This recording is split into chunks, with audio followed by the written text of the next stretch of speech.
আমার প্রশ্ন হচ্ছে যে ভবিষ্যতে ফ্যাসিস্ট সরকারের নিয়োগের নীতিমালা অনুসরণ করে দলান্ধ ব্যক্তিদেরকে এখানে নিয়োগ দেওয়া, অসৎ ব্যক্তিদেরকে নিয়োগ দেওয়া হবে কিনা, এবং যারা ওই ফ্যাসিস্ট সরকারের আমলে এই বাংলাদেশ সিকিউরিটিজ অ্যান্ড এক্সচেঞ্জ কমিশনের কর্মকর্তা ছিলেন তাদের বিরুদ্ধে কোনো ব্যবস্থা নেওয়া হবে কিনা। ধন্যবাদ মাননীয় স্পিকার।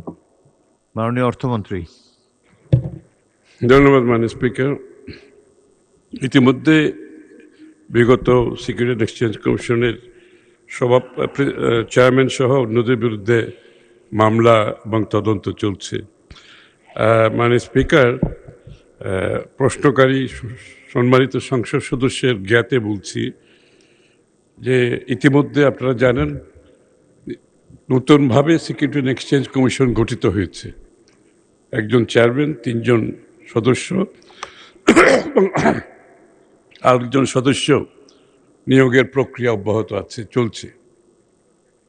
সকলেই এদের কেউ রাজনৈতিকভাবে নিয়োগ দেওয়া হয়নি, কাউকে দেওয়া হয়নি, এবং আমি ব্যক্তিগতভাবে অর্থমন্ত্রী হিসাবে আমি এদের কাউকে চিনিও না।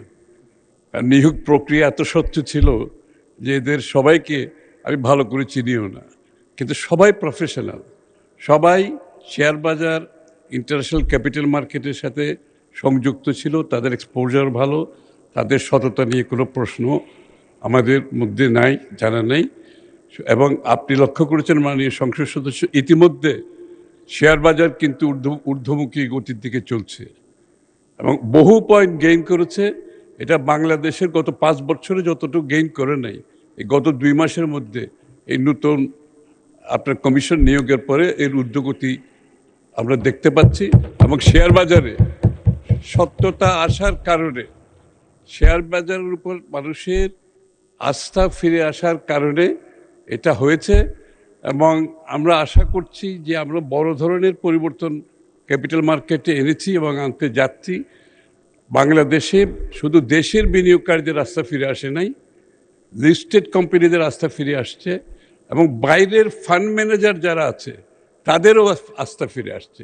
ইতিমধ্যে বিশ্বের বিভিন্ন Hong Kong, new York, London stock market থেকে ফান্ড ম্যানেজাররা বাংলাদেশে আসতে শুরু করেছে এবং অংশগ্রহণের ইন্টারেস্ট দেখাতে আরম্ভ করেছে। আমরা বিশ্বাস করি আগামী দিনে বাংলাদেশের ক্যাপিটাল মার্কেট একটি গ্লোবাল, যেভাবে পরিচ্ছন্নভাবে পরিচালিত একটি শেয়ার বাজার হয়, ট্রাস্টের মাধ্যমে, আস্থার মাধ্যমে, সেটা ইনশাআল্লাহ আমরা করতে যাচ্ছি। এবং ইতিমধ্যে তার সফলতা আমরা দেখতে পাচ্ছি। শেয়ার বাজারে বিনিয়োগকারীদের যে আস্থা ফিরে আসছে এবং শেয়ারের ঊর্ধ্বগতি দেখে সেটা বোঝা যাচ্ছে। আপনাকে ধন্যবাদ মাননীয় স্পিকার।